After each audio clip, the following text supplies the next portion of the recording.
All right. I'm seeing things happening in the Twitch, so I believe we are live. I'm pretty sure we're going live. StreamYard tells me we're live. We must be live. Good afternoon, I think, Caitlin. I think, Yeah, right? You're on the East Coast, right? So you're an hour, you're ahead of me. So yes, it is officially afternoon. So hello, good yeah. afternoon. Welcome. Hi, I'm glad to be here. Delighted to It have is you. happening. Yeah, that's right. You're saying you're visiting your folks. So I that's and am. you had to find a place in the house where we didn't have a picture of you as a younger lady. Yep, I came from a matching sweater family, so there's all the Oh, Christmas cards with everyone in okay, their matching sweaters. okay, Good old-fashioned stuff. nice. We never quite went to that level. I know my wife always endeavors to try to come up with some kind of interesting Christmassy card, but usually she just tries to piece together pictures from places we've been, which is getting a lot harder since we don't get to go anywhere. Although I think that's finally changing. I feel pretty strongly that we're headed towards a newish normal. I know you and I were talking about that a little bit in the pre-show, but before we get to that, why don't you say a little bit about your background, how you got into technology, what's your origin story, and then we'll jump off from there. Yeah. So I am a recruiter by trade, so to speak. I really love talking to people. So this is cool for me. It's a little weird to be on the flip side of the quote unquote interview table. But yeah, here we are. And I got into tech because I was in college and I was trying to figure out like what do I want to do. And I had done all kinds of different internships, and I pretty much liked everything except finance. That was not for me. Could not hack the culture. Understood. Um, but yeah, so I was trying to figure out what to do, and I'm like, man, there's like a lot of terrible jobs out there. There's a lot of people who Yeah. hate their jobs. That's so Right. upsetting. And then I learned about people operations and how it's all about helping people love their jobs and be good at their jobs. And then we get better products. We get, nicer friends and family because they're not coming home pissed off or just Right. completely demoralized or tired. Um, and from there, I found my way. I realized tech recruiting, starting at an agency, was a good way to learn. So I started there. And then that has turned into what I do now, which is consulting with startups on how to build their talent team from the ground up, get those key people in place, get some basic processes set down, and see what it turns into. Nice. Yeah. What do you think is what kind of advice would you give somebody if they're thinking about looking for a new job? I mean, when do you know it's time to move on? I know this is something I've struggled with in my Mm. career, kind of knowing when, all right, this has run its course. It's time for me to find a new challenge. Do you have any thoughts on what that looks like or how you would advise someone?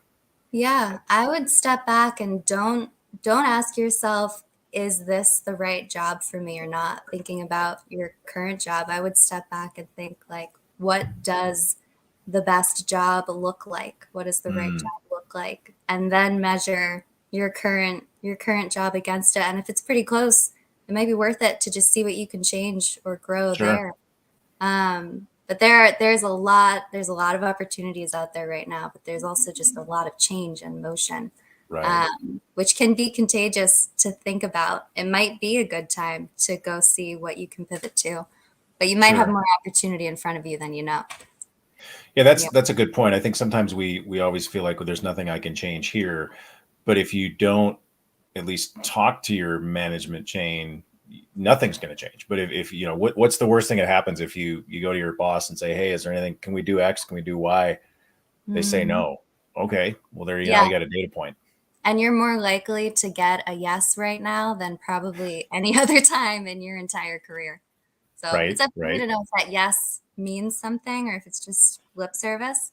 sure, Um, but employees and team members have a lot of power right now. yeah. Well, happy Monday from let's see, I'll try to pronounce this. Felines. Am I getting that about right? That I'm gonna say that's gonna be close.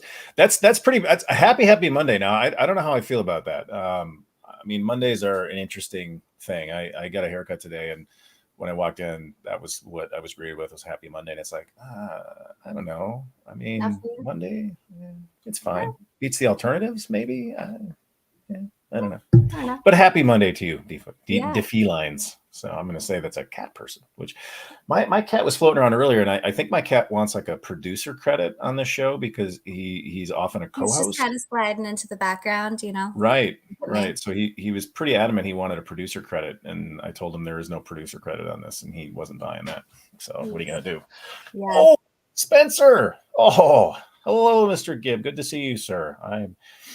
It's funny that Spencer shows up today because I'm pretty sure Spencer was the last person I ate with before the pandemic like ended all travel. At least that's my Wow. collection. Yeah. That's a milestone. Right. And I don't know if Spencer's going to be in Atlanta next week, but if Spencer is in Atlanta next week and wants to eat with me, I want to make that happen, Spencer. So Yeah. let me know, dude.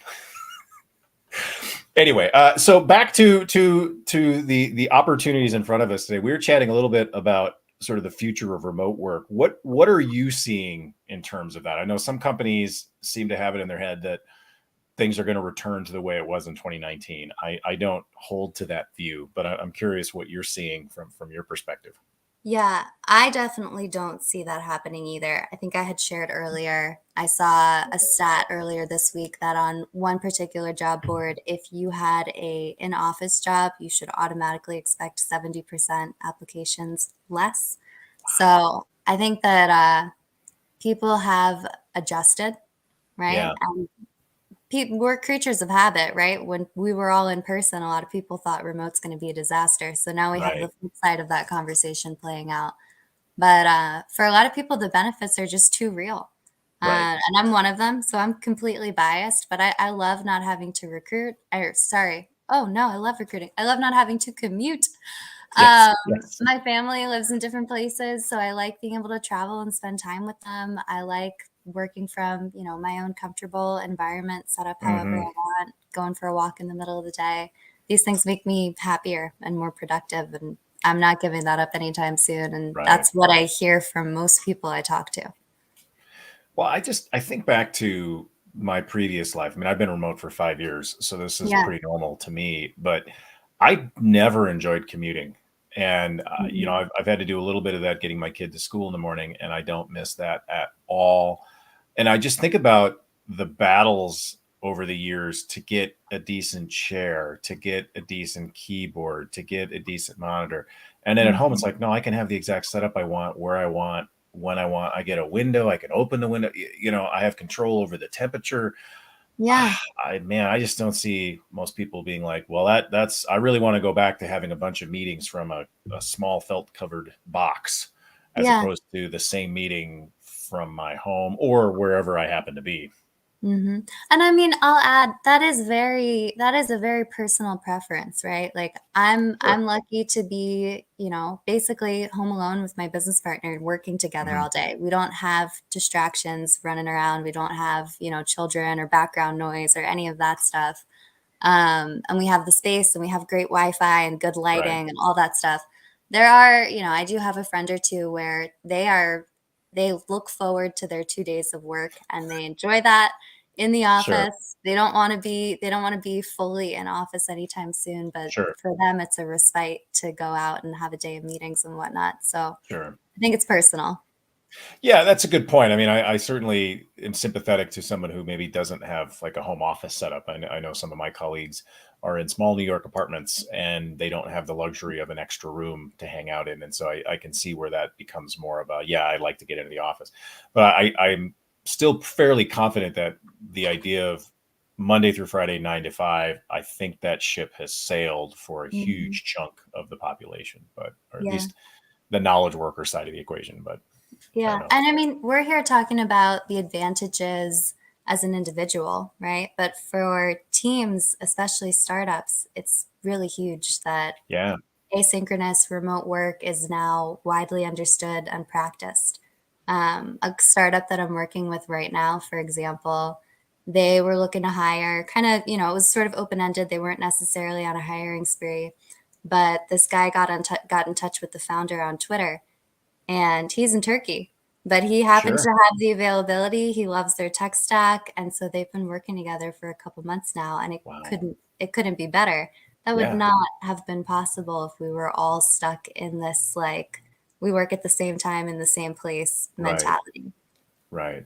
Well, and I think that's a really interesting point too, that this idea that the best talent happens to be within a 50-mile radius of where I happen to start my company, it's not likely. And I think too, in terms of trying to get real estate in, well, pretty much anywhere, but the idea of trying to find space to grow and how much of an expense that has to be versus, well, if I have a distributed team, I don't have to worry about that. Maybe I get a co-working space occasionally, or we book a conference room at an event space or something. But that's a lot Mhm. different than we need to go get a facility so that we can all be in the same place. And then to your point, now this person who would be great, but sorry, you live 5,000 miles away, so you can't be part of the team. Right. Yeah. Yeah. And I mean, meeting up on a regular basis, whether regular means annually or quarterly, and having very intentional and productive and valuable time together as a team, Hmm. that's becoming more and more the norm as people realize, okay, we can be together again. We don't need to Right. be together all the time, but we can do it when it's worth it to us and really Right. enjoy it and get the most out of it. Yeah, So, that's the thing you and I were talking about in the pre-show. I'm yeah. seeing from multiple organizers of different events that they're seeing an uptick in companies sending not the normal 2, 3, 4 people, but sending 15, 20, 30 people to an event. And so Hmm. my suspicion is that over the course of the next few months, as we have more in-person events, I think we're going to see teams go, and that'll become a team experience. And maybe they'll spend an extra day or two there doing meetings or having dinner together or whatever. Um, Yeah. I think we're going to see a really interesting intersection of events and using that as our together time. Yeah. I'm seeing the same thing. Yeah, yeah, Absolutely. More on the startup side than like the sure. corporate team side, but a whole startup picking a conference and saying, let's go learn together. And also, we've never met each other. Let's hang Right, out and, rent a giant Airbnb. Everyone takes a right, room and then there, right. you have meals together, you get brainstorming, you get hangout time, and then you get to go to a conference and learn for a couple days. Absolutely. Well, I'm delighted to see Spencer will indeed be in Atlanta next week. So I'm just going to say it now, Spencer. If we don't have a meal together next week, I will be disappointed. But I know we have other opportunities in our future. But let's try to get together next week, Spence. We can chat over Slack here and figure that out. But no, Sweet. I think that's going to be huge, and I think you're going to see a lot more of that. And I mean, I say that selfishly as someone who goes to events and speaks, but I'm hopeful that that's what we're going to start to see, and at least anecdotally, that seems like the direction we're headed. But Yeah. Now you mentioned earlier you were talking about how your in-person conference schedule is picking back up, right? yeah, What are you I know that there's some muscle memory that needs to be redeveloped that we are all going to have to go through this, right, right? But right. what are you excited about with that? I'm excited about meeting some of my colleagues in person for the first time. I Yeah. have several colleagues now. I've got at least 4 on my team that I've never met in person before, and so I'm excited for that. I'm excited to see my friends again, to be in that communal experience. We've done a couple of concerts over the last month or so, and it was really, I mean, there's a little bit of hesitation, right? Because you're kind of like the mouse, like peering out, is the cat still here? Yeah. But then you like, wow, this is cool. I'm here with 15, 16,000 people listening to this band. Like, this is kind of neat to be back I'm in that. So I'm I'm excited about jealous. that. That's Yeah. awesome. I'm a Yeah. big music person and I have not been to a conference since before the Sure. concert since before the pandemic. I mix up words that start with the same letters sometimes. It's a It's fine. little dyslexic thing. It's But fine. yeah, there's just some power of Yeah. people together in one place for a collective purpose. Everyone's present in the moment. It's really special. And while you can do a lot asynchronously, you can do a lot through a camera. There is nothing like being in a room Yeah. or in a field with a bunch of people. Right. And I mean, I'm amazed at how well, at least what I primarily do, has translated, but I definitely miss the live studio experience of having an audience in front of me that you can read, that's reacting. I really miss that. So I think the energy that an audience reflects back is something that I've been craving. And Yeah. so I know that will be a big win too. It'll be a little strange in terms of, you and I were talking about this, but I think I've got 2 talks next week, and yet it's going to be my entire week. I fly down on Monday, I fly home on Friday, and so it's a bigger time commitment than it would have been in during the pandemic. But I feel like that's a reasonable trade-off to make, given the fact that I'll get a chance to be with my peers again. Yeah, absolutely. I'm excited for Dev Nexus. If you're on this call and you've not bought your ticket yet, it is the largest Java conference in North America, going strong for a good solid handful of years at this point. But we are returning back to in person after not being together for the past 2 years. Yeah. God. Yeah. So yeah, if you're in Atlanta or you're nearby, there's still tickets up. It's a very, very community focused conference. People come year after year together.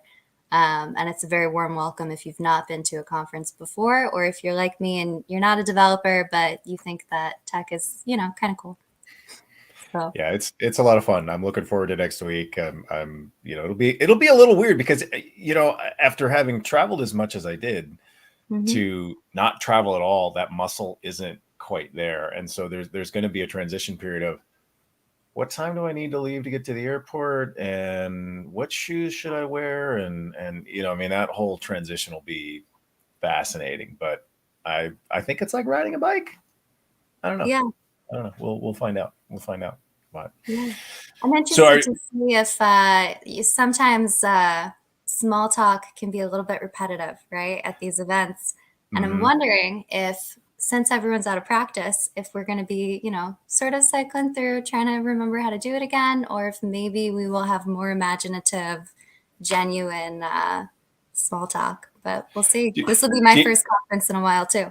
Do you have any advice for people who haven't flexed that social muscle in a while? I was talking to my friend Bob about this too, and he was saying, yeah, it's going to be a little weird because we're not used to that. We're not used to that sort of people together. And I'm sure people will be keeping a little bit of distance. And I know some events are going to have like a little sticker that you're going to put on your badge that says "No hugs, please," or please stay 6 feet away or something. But what's your advice to the finally emerging from our cocoons? Yeah.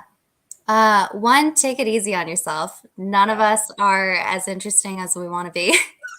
But we're all, just being friendly, right? And I think if all else fails, just ask questions. Most people love to be asked about themselves. It makes them feel seen and heard and appreciated.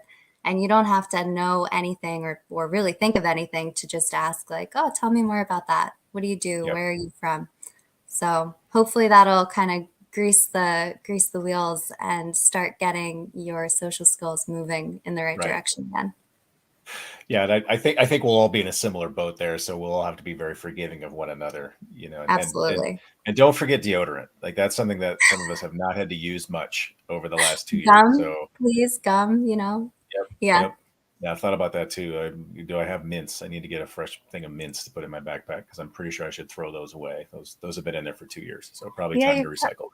Probably don't want to do that. No. What are you most looking forward to next week, and just at in-person events in general here over the course of 22?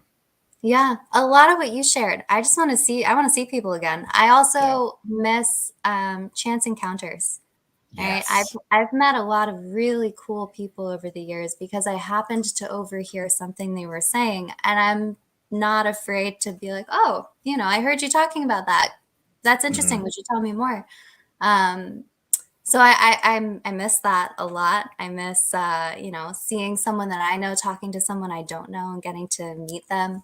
I think the past 2 years have certainly strengthened my own and others that I know, our ability to network online and just cold be like, hey, we should trade insights. We should trade experiences. I'd love to hear what you do, and kind of like cold call work friends, so to speak.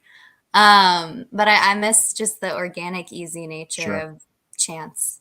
So do you have any tips for those of us who might be a bit more introverted as to how we can, I guess, have the courage to do more of that and to put ourselves out there more? I mean, I think that's a huge part of the advantage of these events is you have that opportunity for the adjacent possible to happen, but you also have to be willing to do that. Yeah, I understand that on a very deep level because I was an incredibly shy child and even teenager. Um, yeah, I was very, very shy growing up. And at some point I realized that I was in my own way and I was missing Mm, stuff that I wanted to be a part of, sure. and committed to just being a clumsy social person for as long as it took to not be clumsy about it anymore. And Yep. I realized that most people really don't care if you say the Right. wrong thing or you forget their name or something. If you're genuine, I know names can be a big thing, but people see intent. And when you just honestly Right. want to talk or strike up a conversation, put yourself out there, that's really all that matters. It really is. Do you have any tips for how to do that in a remote world too? Because as we've already been discussing, I don't think we're not going to have the same number of in-person encounters that we might have had normally. Do you Yeah. have any thoughts for how to like reach out to people or strike up that relationship with somebody online? Yeah. I mean, if you see something that they're, I don't know, it's let's say, use an example, it's a perfect stranger, but they used a hashtag that you follow and they said something that makes you want to talk to them. I would just say straight up, hey, I saw your post. That is so interesting to me for XYZ reasons. I also am interested in that. I think we could have a cool conversation. Would you be up for that? They might not answer, and that's Right. completely fine. It may not even be rejection. It might just be that they didn't see the message or they don't Sure. use that platform all that much. But just being willing to send the message and see what they say. You'll be surprised by how many people are excited that someone's reaching out to them, right? Because networking is a two-way street, and Right. if we all want to be reached out to, there will never be any connections that take place. So kind of just have to own it and say, all right, I'm going to start this conversation. It may or may not go anywhere. And then see if it does, and completely disconnect yourself from the results of, like, oh, Right. they liked me or that went really well, which is hard to do. We all have an ego. Right. But if it's just like, if it happens, great. If it doesn't, it doesn't. Move on to the next one. I think Yeah. that's Like the way to what's the worst thing that could happen? go. Right. They don't like you. You don't even know them. They don't know you. Right. So it Right. really doesn't matter. The people who love you, and Yeah. everyone else, if they like you too, fabulous, you know? Yep. Yeah, that's a great point. I think sometimes we build it up so much in our head that we're somehow going to be rejected, and it's like, well, so what if they do? Yeah, You have people in your life that love you and you love them, and that's it. right. I know I've had that conversation with my son and I mean I've said it to myself too, like, hey, if that person's not interested, they're lost, and that's okay. And you just move on. It's not everything's going to be a fit, but Yeah, you as we said earlier, if you don't ask, you definitely aren't going to get it. Right. So exactly. reach out. And again, worst thing that happens is they don't respond, or very rarely will you get an F off kind of response. Generally people are a little more polite than that. Oh, yeah. But Yeah. No, the only time I've ever gotten an F off type of response was when I was first cold calling people in my very first recruiter job. sure. And we were told to learn on the job about the technologies. It's kind of how it goes. So some guys like, you have no idea what you're talking about. Why are you talking to me? And I got that a few times, but you learn fast when that's the Sure. reaction that you're getting. Sure. But in a situation where nobody wants anything from either side, you're not trying to talk someone into anything. You just want to start Right. a conversation and see if they'll enjoy it too. There's really nothing to be scared of. Right. Yeah. Yeah, there's another thing I was curious to get your thoughts on around interviewing. I know in our space, there's often the go ahead and whiteboard code this, go memorize a bunch of algorithms, and Hmm. do bubble sort live in front of me on a whiteboard. Things that I frankly find to be not applicable to what you do day in day out. What are your thoughts, and how do you think companies are approaching that? Do you see that starting to wane? Are people still clinging to that interview approach? What are you seeing there? There is all different schools of thought about this, and some of it depends on the type of company and also what kind of Sure. resources they have. So, companies with a lot of resources and a lot of presence are not worried about creating sort of extra steps in the interview process to narrow the Sure. candidate pool down. You'll see more interviews like that. Smaller companies can kind of go either way. But what I see that I recommend and that I advise is either some sort of short, concise sample project that mimics the kind of work to be done, not a straight up coding test. If you have the ability to just give someone a small project, let them do it, and then talk about it, that's, I think, the best way to go because it's relevant and it's less rote and it's not the kind of thing that there's no book about it, right? You can study for the test, so to speak, but that's not as useful as thinking on your feet. Yeah, that's a good point. I've had a couple of my grad students that have gone through some of those interviews, and the response that they've given me is, well, yeah, you just have to study for 2 or 3 months and then you can ace it. And it's like, Yeah. but does that tell you whether or not you are actually capable of doing the job? And I feel like some of it is because it's a more sort of objective thing, and you can hand like a sheet of paper to pretty much anybody and say, here, go interview this person. And so you're not as reliant on and I can see some people don't want that subjectiveness because 3 different people can come up with complete, different opinions on an individual. It's like, well, you got this from the French judge and that from the German judge. Yeah. But by the same token, I'm not a big fan of just memorize and then somehow that tells me whether you can code. Yeah. I mean, I think as a sort of base for establishing a baseline, it's not bad. And one area where it's very helpful is for diversity, equity, and inclusion recruiting. Oh, sure. Because it can show you if there's bias in your recruiting program based on who's Sure. getting through. And Sure. it's also, if you have a well-devised test, if someone passed it, they're worth talking to, no matter Right. who they are. Right. So there's upsides to it, but for small, like I mostly work with startups, it doesn't really make sense to go put together a whole testing program. Sure. You just need to see how someone thinks, and a project can show you that. Yeah. Yeah, I'm a lot more interested in that and kind of pairing with somebody on, even just walking through a kata and what kind of questions does this elicit in you and where would you start and what scares you about this? What are you worried about? What aren't you worried about? Just figuring out how they approach a problem, to me is a lot more interesting than whether you can do bubble sort or not, or you can tell me some computer science 101 fact, but that's just me. Now that brings up an awesome question. The whole, D&I, what are your thoughts on how we can get more diversity in technology? Because there's clearly, lots of people can do this job. How do we make it more welcoming? Yeah.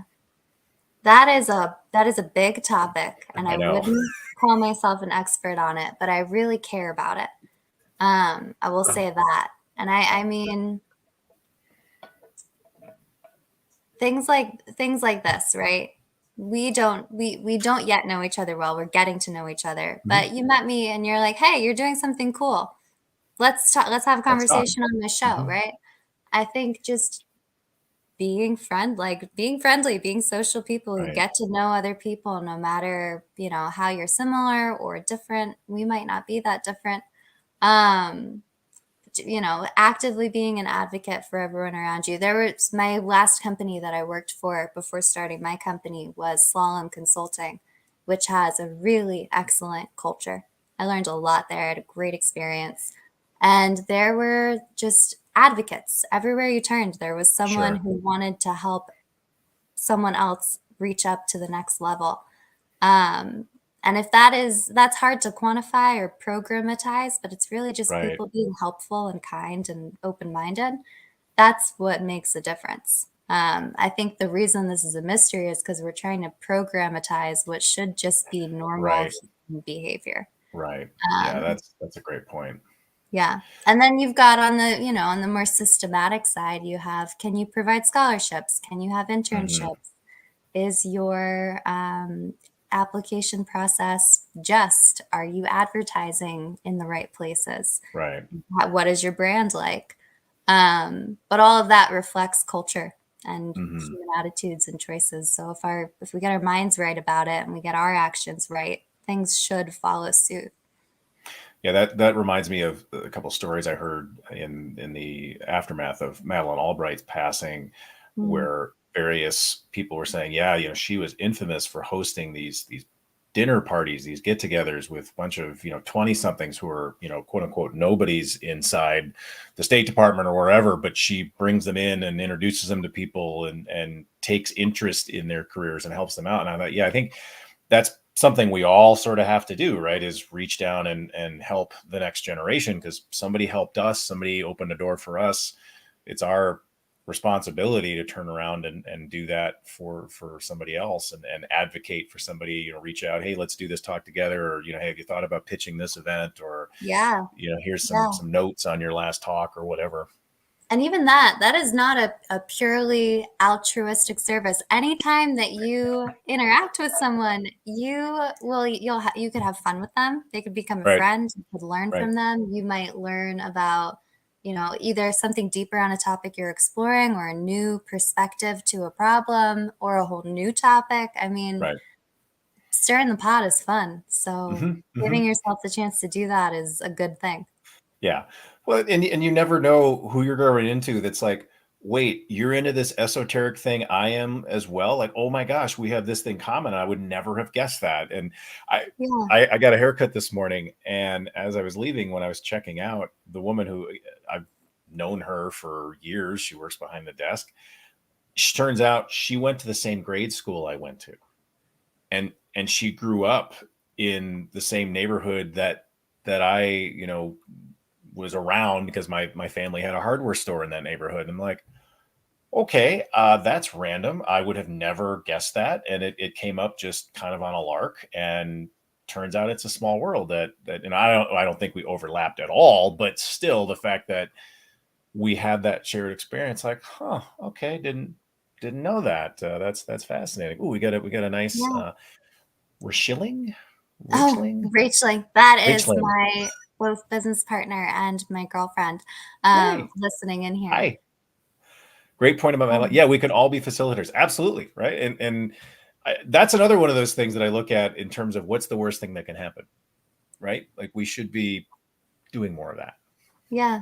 And if it needs, I mean, sometimes you have to break these things down into specifics. Maybe it's as simple as, you're a hiring manager.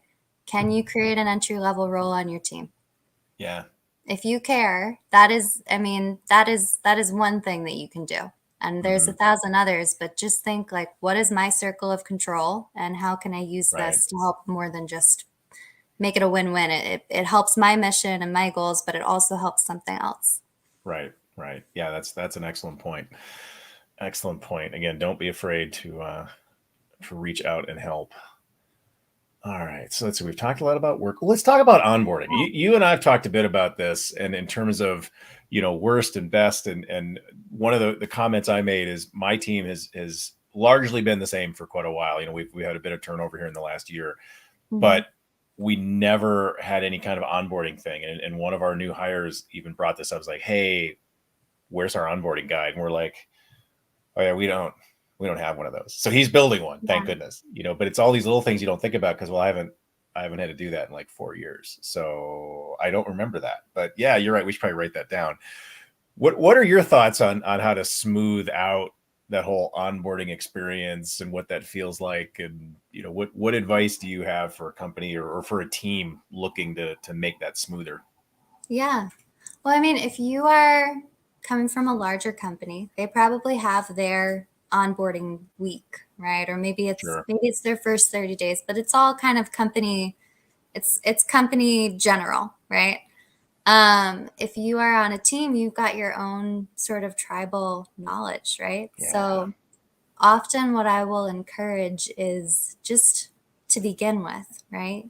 Start a running list of things I wish I knew sooner, or things I Yeah. learned the hard way, even if it's a Slack channel or a Hmm. hashtag. And then every Hmm. time you come across one of those things, all you have to do is, like, boom, boom, boom, boom, boom. I learned this the hard way. And at least it's in one place. Yes. Because the hardest part is when it's just in everybody's heads, and you don't know if you don't ask, and you don't know who to ask, and you don't even Hmm. know if other people would think that that was hard, but it was hard for you, or it can be this, like, very amorphous thing. Um, but just starting a small list, and then when you have someone new come in, every question that they have to ask you that takes time to Yeah. answer, just write down Add what the it. question is. right? Yep. You can always go back later and turn it into more, but you have to at least know like what is Right. the content? What is Mhm. missing here? What needs to be communicated? So I your love new that. hire What I sounds learned the like a hard way. gift.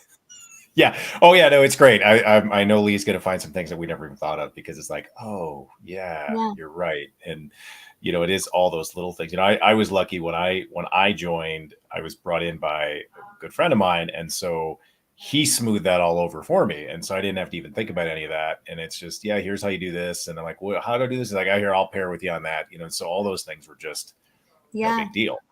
Do you But all have like a buddy system where if you hire someone new, they know that they can always ask XYZ person?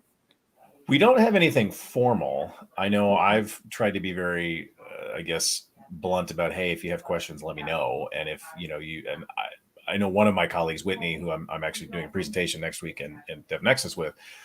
She and I've done a lot of pairing together on, so how do you book a hotel, and how do you do this expense report thing, and how do you do that, and so we've done a lot of that.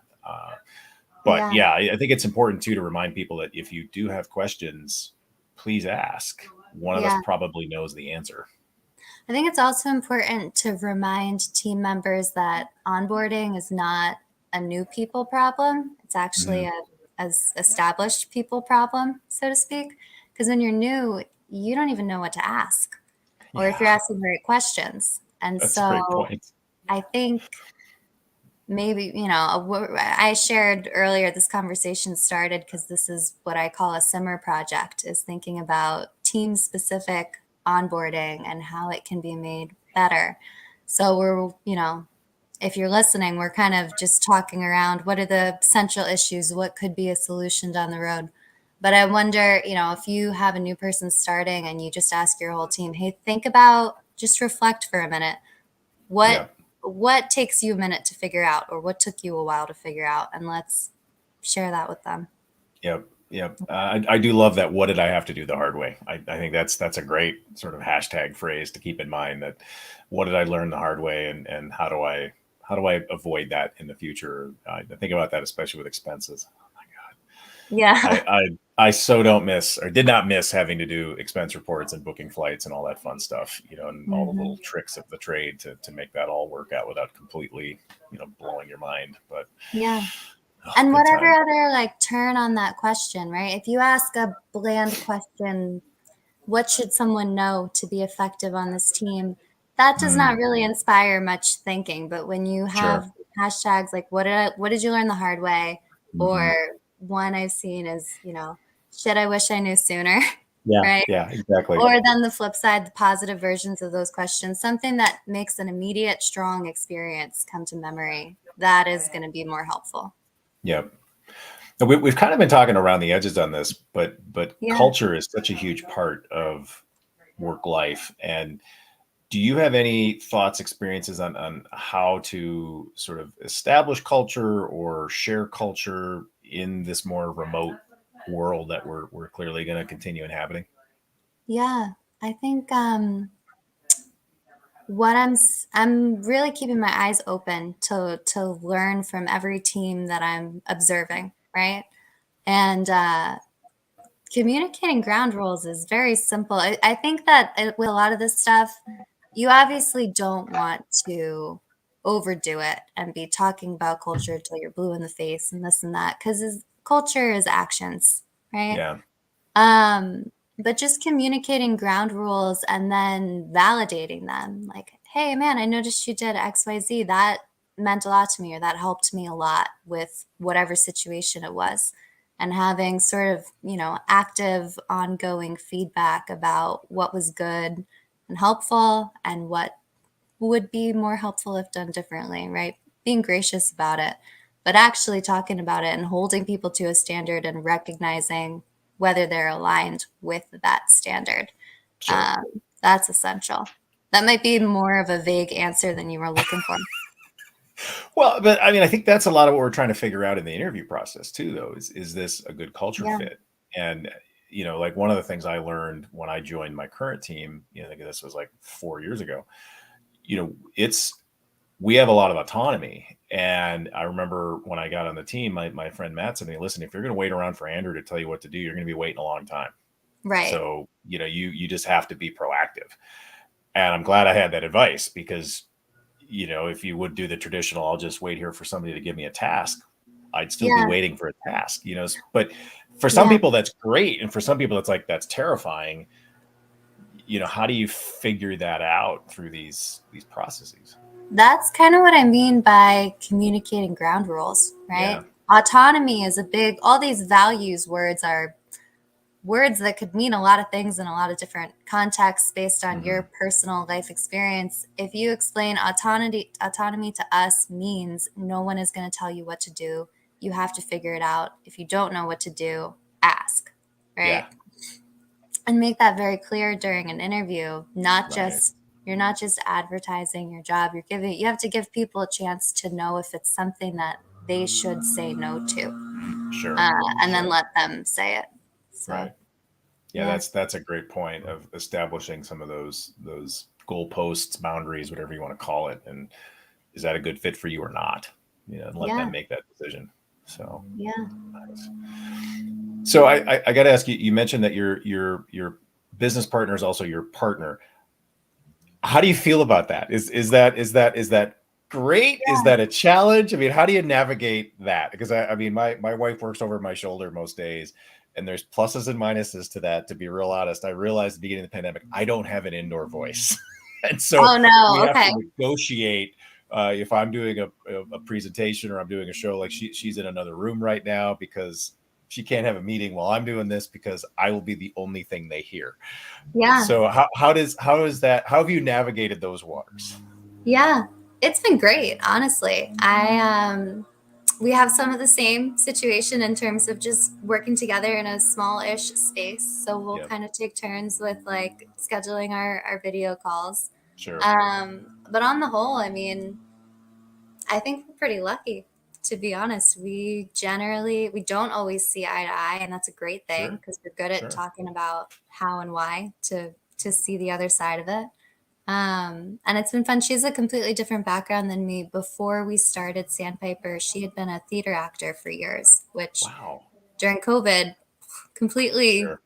completely shut down. But what a lot Sure. of people don't know is when you are an actor, you often kind of help run the theater during your Right. show. So Right. she had done payroll, she had looked at contracts, she had, bookkeeping, all the stuff that went with it. And she's hopped in and been able to just do that for the company. And then I can focus on clients. And she's getting more and more into recruiting, which is kind of cool too. There's some Yeah. overlap with getting to know a character in an audience or Oh, getting sure. to know a person in a company. Sure. So, yeah. It's good that you've got complementary skills. That definitely helps. And you hopefully you're able to communicate. Sometimes in the business world, it's hard to do that, and you feel like you're stepping on toes, and it can be difficult sometimes to advocate for what you need or want. But yeah, good luck. It's an interest. I grew up in a family business, so I know Okay. the pros and cons of that, of being around your family all the time and really Yeah. not getting a break from that is also has its own, pluses and minuses. But Sure. yeah, Yeah, if that's there's any challenge, it's the whole like, when is it not time to think about work? She's a little better at oh, I holding bet, me to that and I saying like, bet, hey, no, we're eating dinner or whatever it is. And so even there, I'm like, wow, I'm so thankful for the balance here because when I'm right, into it, I'm into something, I get a little like fixated on yeah, reaching whatever the next goal is. So it works really well, and I well, hope that's that that great. doesn't change anytime soon. Well, it is almost the end of March Madness, and so I know you and I are chatting a little bit about this beforehand. And I'm not a huge college basketball person, although I did watch the UNC Duke game because how could you not as a sports fan? Now, your alma mater though had a pretty big day yesterday. Yeah. So how do we feel That about was that? Spurs up. Yeah, I'm hype about it. I am not an active or an avid fan myself of college sports, but when it involves my school, I am into it. Absolutely. So I love to see it. I think it's great. I love seeing people win. I like seeing my people win even more. But yeah, yeah, Nice. I would say that's it's like a minor upset because UConn seems to have a chokehold on mm, women's basketball, to say the least. And again, I don't follow it all that closely, other than to know that a Minnesotan was Paige Buckets there on the UConn. So I was glad that I really kind of wanted her to win in front of friends and family here, I'm sure, but we don't always get the storylines we wanted. And, I think most people would have preferred Duke would have beaten UNC, other than hardcore UNC fans. But I don't know. Do you have any tips on tonight? Do you have any interest in who's going to win UNC versus Kansas? This is a completely uninformed, but I know it is for me too, so don't feel bad. Opinion. I'm going to root for the other Carolina. Okay, all right. Yeah. All right. I'm very curious to see how they. Don't know how they're seated. Got no idea, but I was looking at that earlier. I mean, for what it's worth, Kansas cruised past Villanova. The Duke UNC game was definitely much more of a nail biter. I think there were 18 or 19 lead changes or some crazy thing like that. So I'll be very curious to see how UNC comes out of that game. There's the possibility that was kind of emotionally draining for them. And maybe not that they would look past a national title game, but I'm curious to see how much they have in the proverbial tank. So I try to be a full feature show. We don't just talk about tech. Well, look at you with these astute comments and philosophical questions about how the team is going to do. Wow. I try. Now, and I say that in the same breath that I've got a couple of dear friends who are Dukies, and I know that they are probably still in mourning. I don't know for how many months they'll wear black, but I know that this was big. And in the same breath I say that, I know at least one UNC fan who I'm sure is incredibly happy and will be rooting very hard for them to win tonight. So, I can see either side of it. But. Yeah. Well, I'll just have to tune in and check it out. It'll be interesting. I mean, I love sports for the fact that it is the one true reality television. You really don't know what's going to happen. Yeah. And that's I used to really not be that into sports, but I have in the past year since I think starting my company and getting wrapped up in wanting to perform, right? And you're really invested in doing something. I watch sports now and I'm like, I see it in a way I didn't before. I understand that it's more than a game and it is this really cool thing. So, I've got no stats. I got no strong opinions, don't have the research, but I get the heart and I like that a lot. Yep. Yeah. I mean, near as I can tell, when you try to come up with any kind of a bracket for the basketball tournament, you might as well just use mascots or your favorite color, because I know a lot of people's brackets were busted. At least some of that was due to a little school in New Jersey that kept knocking off bigger seeds. So, as I tell my son repeatedly, do not bet on sports with money that you need to pay the mortgage. No. That's good. You must be a great dad. That's some really wise advice. I mean, I try. I don't know. It's challenging because he's a teenager now, and so that's like a whole mood. Is the best way to put teenagers. It's they're fascinating creatures. Creatures. But I'm told by my friends who have kids that are older that eventually they grow out of the teenagerness and they become normal humans again in some number of years. So. Well, if you want some encouragement, so I'm one of 4, right? I'm the oldest. My youngest brother is 14, as I mentioned. And I got another brother who's a few years out of college and a sister who's in college. We just had a family trip. We went skiing/slushing in Vermont about a week ago. And at this point, except for the little guy, we all just hang out and have a great time. All our significant others came. We went out to the bars with my parents. We got them dancing. Heck yeah. They're I have a ball with my family. So we got through the terrible teenagers. I'm sure the kids will do the same. There you go. Yeah, it'll be fine. It'll be fine. And this too shall pass. My wife likes to remind me. I think about yesterday he had captain's practice for soccer. And so I had to drive him to school yesterday for that. And it's like, well, all right. In another year, he'll have his license, a little less than that. And then he'll be able to drive himself. And then I'll have a whole nother new thing to worry about. Yeah.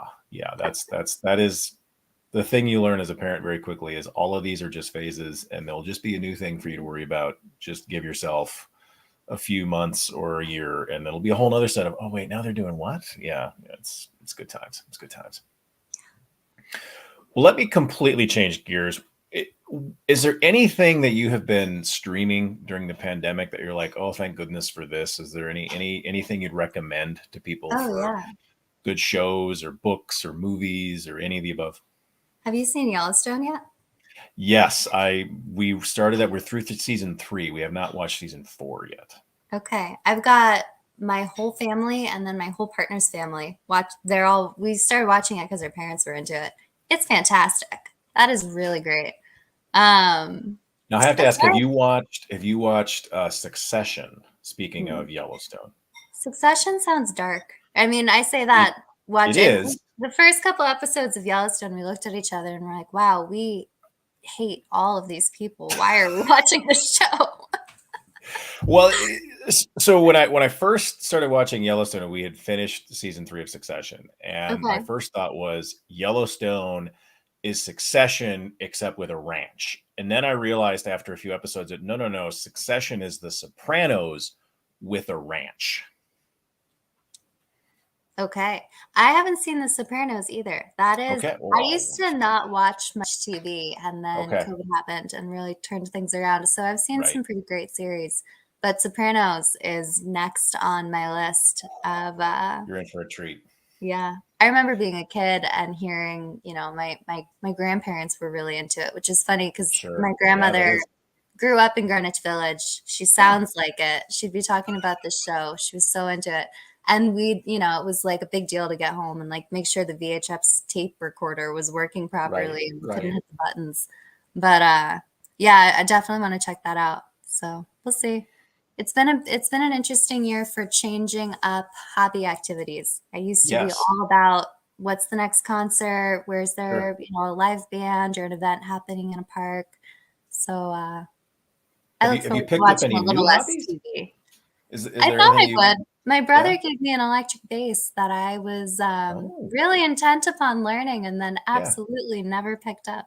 Oh, So well, I mean, you have yeah, time. You I have time. I intend to. I think my hobby for the past year has really been starting my company, There which you has go. been Yeah, rewarding, exciting, and fun. But now that we've got some steam behind us, I look forward to being a little bit more of a normal human again. sure, sure. Yeah. The other thing I would throw out, if you haven't seen Sopranos, have you seen The Wire? No, Oh, that would be another phenomenal one as well. That's a that's five like season arc. that's like a political operative show, right? That is Baltimore drug scene, basically, from the perspective of both Yeah. the people who are dealing the drugs, the cops who are stopping them from dealing the drugs, the school system, the newspaper, and I think politics plays into that as well. Each season's kind of a different perspective, so to speak, on that. But the thing that amazes me about The Wire is it's one of those shows where none of the characters are one dimensional. Even a character where you're like, oh God, I really want to hate this character, and you're like, oh, they just did something so redeeming. It's That's it's a good it's story. yeah, it's similar in some ways to Game of Thrones in the way that the characters are multidimensional, and you Yeah. may really want to hate this character, and you do hate this character, and then they do something redeeming, or I love this character, and then they do something horrible, and Yeah. so it keeps you guessing. There's no trope that they won't trounce. That's pretty cool. I love shows like that. The Hmm. more multidimensional. I used to read more and my favorite kind of books are the ones where it's an ensemble book and you get a Yeah. chapter from every character's Hmm. perspective. So yeah. I also watched Game of Thrones this year. I don't know. Excellent. It's yeah, I'm so sorry for season 8. you know what I want though? I want a whole series about Sansa's kingdom. Mm, And I don't know if that will ever happen, but I wish yeah. like they're making a universe out of Yellowstone. I wish there was a Game of Thrones universe. I think they're working on some kind of a prequel, essentially, if I Okay. understand that right. But I don't, I guess I haven't followed that super closely. But Yeah. yeah, Game of Thrones is excellent. The books are fantastic. Well, at least the first 3. Then it gets a little suspect. But we can't always get what we want, I guess, is the way I look at the end of Game of Thrones. Yeah. I Yeah. think The Wire is much more satisfying. The Cool. Sopranos ending is not as satisfying. Well, So don't trade off. spoil it because that one is definitively on my list. But I'll Excellent. check out The Wire too. Thanks. That's a great Absolutely. recommendation. Absolutely. Any other new things you tried to do? Did you get into the bread baking? Seems like everybody started baking bread. I did. Did you get in? Yeah, yeah. Yeah, I got really into making banana bread, which is Fantastic. become a staple. So that's been fun. Now, Yeah, where do you stand on chocolate chips in your banana bread? it doesn't count if they're not there. Oh, okay. All right. No, All right. gotta. I'm a I'm big a fan of the chocolate girl. yeah. Oh, yeah. High five on that. Yeah. Yeah. So yeah, Excellent. I did some baking, did a lot of cooking, did lots of walks. I've done a lot of walks in different neighborhoods, so that's been fun. But like everybody, we're like, wow, these really fun new things that we do because we don't know what to do with our time. So Right. I'm a people person. I like events with a lot of people and a thing going on, and I am excited to have more of that coming back. Yeah. Is there anything that you started doing that you hope you can continue doing even as we start emerging from our cocoons? Hmm. Yeah, I mean, I think TV is not a waste of time. TV can be as interesting as a book, Yeah. honestly, or even more so. I grew up in a no TV like a no TV Oh, until XYZ had been done, okay. like very, very limited channels and Sure, whatnot. My sure. mom was like, go outside, Yeah, right? Or go read a book. So I kind of didn't have a strong draw or even a strong opinion of spending my time watching TV. And I realized that was kind of dumb. It's sure. enjoyable. It's fun. You can share shows with people. You can talk about it. So, yeah, it's Well, nice to have your opinion changed on something. yeah. Well, I mean, we're kind of in the proverbial golden age, though, if you think about what television used to be versus the sort of prestige kind of TV we have now. These long arc dramas, these multi-dimensional characters. For so long it was everything wraps up in 22 minutes or 44 minutes, and that's it. And there's nothing that carries over. And Yeah. now almost all of these shows really do reward that long experience, the binge experience. And I think that certainly plays a role in it being more interesting and enjoyable. I mean, you look at some of the things that the Disney's doing with the Marvel universe and how a show like Yeah. WandaVision moves the story forward in such a fascinating way. And that would not have been done 20 years ago, 40 years ago. So Yeah. I think that's an interesting twist on that too. It's also cool because to me, I think about, an author writes a book and maybe it's a Yeah. fabulous book, but it's pretty much just the author and maybe their editor, as far as I know about the publishing industry, who creates this thing. You Hmm. have a movie or a show, there are hundreds of Right. people involved in making that thing. And Right. it is so rich as a result when it's done well. It is a Hmm. really rich entertainment experience. It's very cool. Yeah. Yeah. Nice. Yeah. Not to abruptly change subjects again, but when you talked about starting your business, this leads me down the path of what did you wish you had known before you started your business? What were your big like lessons learned having Hmm. gone through that process? Yeah. I wish I asked for help a little bit sooner. I was really intent upon like wanting to figure it out and, Sure. learn whatever I was supposed to learn. And I realized, after some time that I was making it harder for myself than it needed to be when I knew a lot of people who could help me and would help me. So Yep. I wish that I had just accepted help a little earlier, right?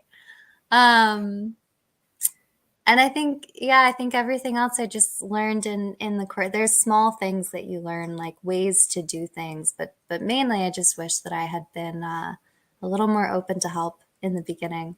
Sure. And overall, it's been a really great experience. I'm very glad I did it. Do A you lot of lessons. have you ever thought, boy, I should have done this sooner? No, I would not have been ready. Okay. I'm only 28. I had Yeah. like 2.5 years of real work experience behind me. I could not have Sure. done it any sooner. If Sure. anything, Sure. I always said like my dad's a business owner. I have a lot of friends in college. We were all in a business frat together, and we kind of Hmm. all said, let's go work for other people for like 10 years and Sure. then let's work together. So COVID happened, and then I thought, oh, wow, this might be a really good time to do something. And I just had to jump in and do it. But Right. I would not have been ready any sooner than this, and I was barely ready as it was. But you're only ready when you learn and try. Yeah, no, that's a great point. And I think the pandemic, you talked a little bit about this earlier too, caused a lot of people to stop, take stock, and go, how do I want to spend my time? And what do I Mm. want to do? What brings meaning to me? And, I'm curious if you have seen that as you've tried to do recruiting, as you've talked to companies and startups, how are they sort of navigating those waters as well? Because, at least anecdotally, lots of people are using this as an opportunity to change jobs. Yeah. Is that what are your thoughts on that perspective on that?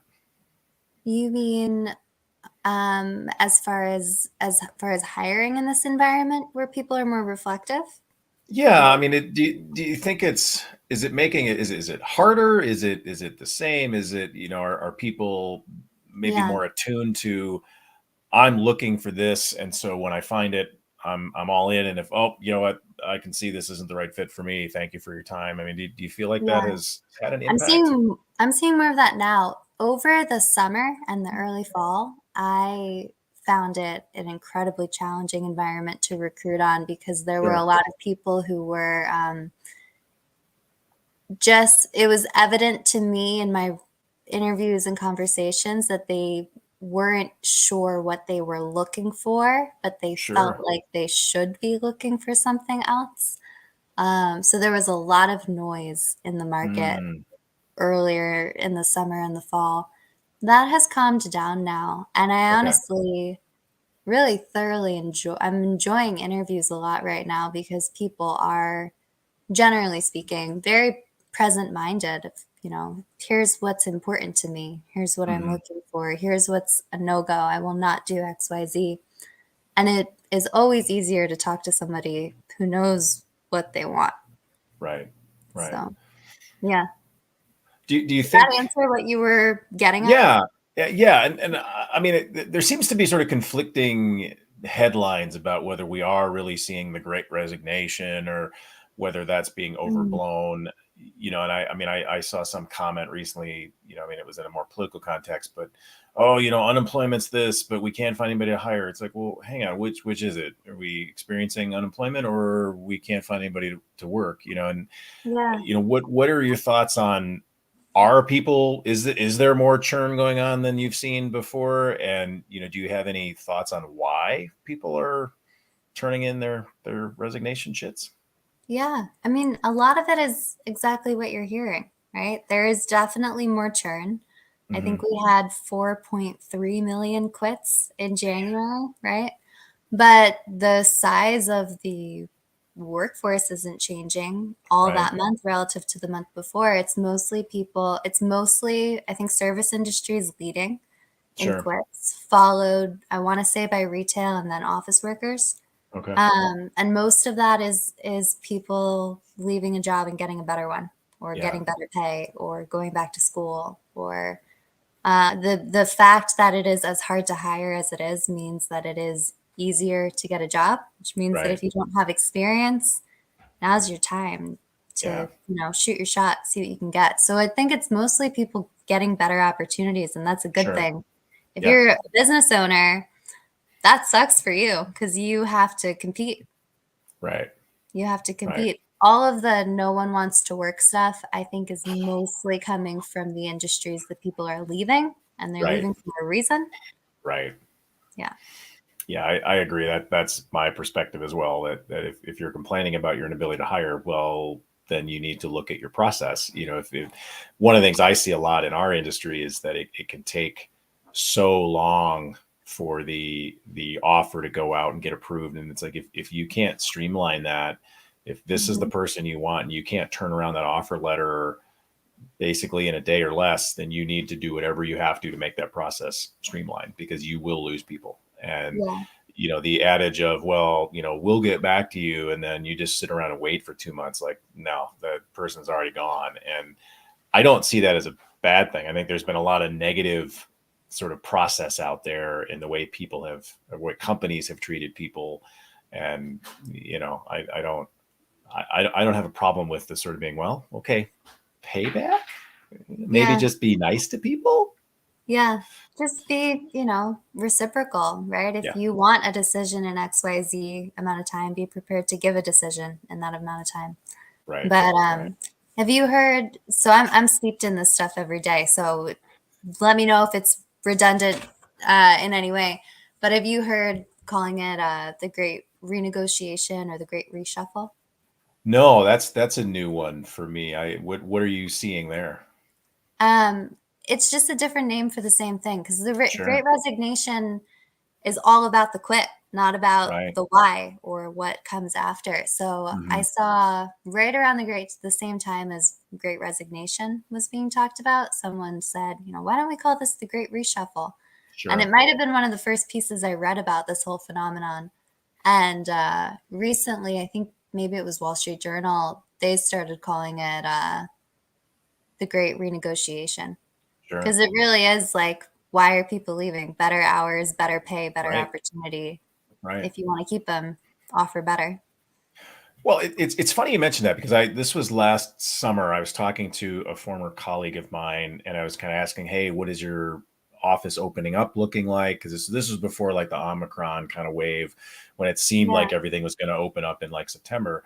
And she was telling me that first and foremost, existing employees were being told you have to come back in the office at least 3 days a week. Period. Full stop. No ifs, ands, or buts about it, even though the IT department pushed back and said, we don't need to do this. We're being very productive. Everybody's happy. This is working for us. Nope. Sorry. It's got to be universal for everybody. Mm-hmm. So people started quitting, Mm-hmm. renegotiating is another way of phrasing that. The Yeah. part that blew me away is she said, if you were hired new, you could be hired in fully remote, but an existing employee could not be fully remote. And I just thought to myself, what an That's a absurd loss. policy that is. Like, Yeah. what makes a business person, a policy maker, decision maker in an organization think that that's a good policy? I'm really at a loss to understand the logic behind something like that. Yeah. Me too. I mean, one thing I have read is, as we've talked about, there are real benefits to getting people together on a Totally. cadence that makes sense, right? But one thing I have read a good bit about is how, for executives, chance encounters in offices were a good when you're just being there was a good way for them to know what was going on, or at least feel like they Sure. knew what was Sure. going on. And there's a lot of other HR practitioners or people ops folks who are advocating for ways for executives to have a closer pulse on the business without requiring everyone to be where they can see them. Right. Um, yeah, See, I that feel like is so that's much a of it is unique still one. that, That right? just is a bummer. Yeah. I can't see a Right. reason why that would be a good idea. But I think you hinted at what's behind at least some of this, which is this notion that if I can't see you and you're not butt in seat, then you're not working. Yeah. Even though I've seen multiple examples of this throughout the pandemic, people are working more hours. And in fact, my friend said the same thing. She said by working from home, she was working basically from like 6ish in the morning till 6ish at night. And she had a team in India that she was working with. So made it very easy for her to do that. She told her boss, she said, listen, if you're going to make me come back in the office, those hours go away. I'm not going to be working more and commuting like that. That is not going to happen. So you are now going to compress essentially my workday. Hmm. And her manager got it. And she's like, I know. And we've explained that to whoever made this ridiculous policy. Now I have no idea what they're doing now, to be honest with you. I haven't touched base with her since, but Yeah. I'd be interested to hear how that stuck. Because if I yeah, knew me that too. that was the policy at my company, I would not be very happy. I can't Yes. imagine many people would. No. I would consider leaving. And, Yeah, I can't, yeah, I'll stop that there. was the prediction from the rank and file. And that was what they were seeing is people were like routinely handing in their notices. And like, all right, if you're going to make me do this, then I'm going to go find somebody who won't. And Yeah. so And it's not even as much about the going back as just the insult of, so you value paying to recruit new people more than you mhm, care about the mhm, seniority and the bonds amongst the people you already have. right. That's what would get to me. Yeah. That is one thing that has amazed me about organizations, where they don't seem to factor in the cost of hiring, how much time and expense it takes to go fill a position versus, you know what, this person is below market. We really should true them up because we know they could leave and get this. So is it inconvenient for us to pay them more? Yeah. Would we like it better if they didn't know they were underpaid? Sure. But the Yeah. alternative is they leave. And it amazes me how often companies will match an offer sheet, but they wouldn't just give you that unless you had the offer sheet. It's like, so you had the budget to do this, but you just wanted to do what? You wanted to play brinksmanship over there? I don't understand that logic either as an employee. I've never quite figured that out in my 20 plus years of doing this. Yeah. Yeah.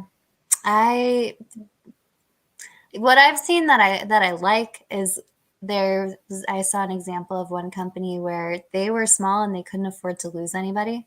Sure. So they said, what do you want to make? And if you make a commitment to stay here for at least the next year, like it has to be a two-way street. Right. That's a bit on the extreme end. And then I've seen, other companies that did a complete audit of what would we offer someone if we recruited them today. Yeah. Let's make sure that we are then offering the same via salary and benefits to everyone we have right now, because recruiting is costly. It's valuable. I may be biased to say so, but there's a lot of effort that goes into it. It's not easy. No, 100%. Yeah, so it's worth something, and you should make sure you're only doing that if you need to be, right? Why lose people? Yeah, no, that's a great point. I mean, obviously some amount of that is good to get in fresh blood, and we've all had that experience where, we need to manage this person out. But when you've got that good solid nucleus, you should work hard to do everything you can to keep it. Because having been on some high performing teams, boy, it's so magical when you have that experience. Special. Yeah, and then it's just it's heartbreaking, when it ends. But anyway. Well, this has been a lot of fun. I always go into these and I'm like, well, I think we'll talk about this. And I think we'll talk about that. And then it just goes in all these interesting directions. So I thank you so much for hanging out with me. I really appreciate that. And, hey, next week, Dev Nexus, I'm so excited. Absolutely. I am psyched to see you there. And honestly, just thank you for having me. This has been fun. It's been a total flip script from what I'm used to. Like I said, I'm usually the one asking all the questions. But yeah, it's been a really enjoyable experience. Yeah. Thank you. Yeah, this has been great. I appreciate it. I look forward to seeing you in the real world next week. And so no show next week because I'll be flying down to Atlanta. But then the week after, I'll have a Bell here from my spring world. He's going to hang out with me. So we'll see what kind of trouble that gets us into. I'm sure we'll talk about Barcelona and small plates, and probably won't get into college basketball with a Bell unless he wants to. I guess we'll see. You can talk about football. I'm sure we'll definitely talk about, and not American football. We'll talk about the real football. And I can't remember if he, not sure who his favorite team is, or because every so often I run into some folks who are not big supporters, and it always surprises me just a smidge. So I can't remember where he fits on that spectrum, but we'll dive into that, I'm sure. But anyway, I mean, this has been a lot of fun. Thank you for hanging out with me. I appreciate your time. I hope this was enjoyable, and we'll like I say, we'll hang out next week, and I'm excited to see what that's all about, to be back in person. Like, it's gonna be weird, but it's gonna be a lot of fun. I hope. Yeah, it's gonna be weird. It's gonna be lovely too. So yeah. Let's just hope we all stay healthy. Here. Fingers crossed. Absolutely. Fingers crossed. Well, thanks. All right. Well, thank you very much. I appreciate your time, and we'll see you next week. Cheers. All right. See ya.